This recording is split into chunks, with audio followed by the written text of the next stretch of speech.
আমার বিরিয়ানি মশলা, বিরিয়ানির ওই যে খিচুড়ি করার মশলা, এগুলো মশলা এখানে আরও দিছি। এর সাথে দিছি লাল মরিচ, পরিমাণ মতো লবণ, 1 চামচ চিনি। এটা আমার বাহরের গুঁড়া, এটা আমি নর্মাল করে নিই। এটা বাহরের গুঁড়া, একটু হলুদ।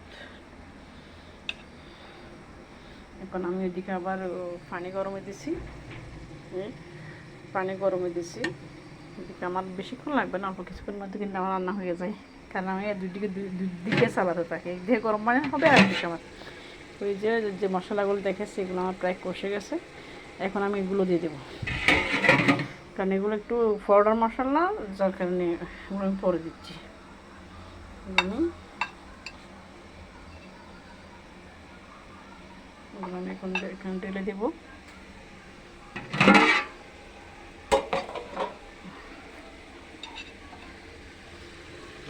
আমার পেঁয়াজ, রসুন, আদা বাটা ওগুলো আগে দিচ্ছি, এগুলো আগে দিয়ে একটু কষিয়ে নিয়ে তারপরে এগুলো দিচ্ছি।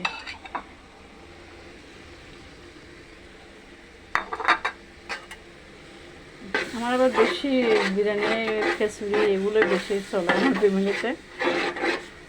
জানি কারো কেমন লাগে, আমার কিন্তু ভালো লাগে। আমার বাচ্চারা কিন্তু এগুলো খেতে বেশি পছন্দ করে।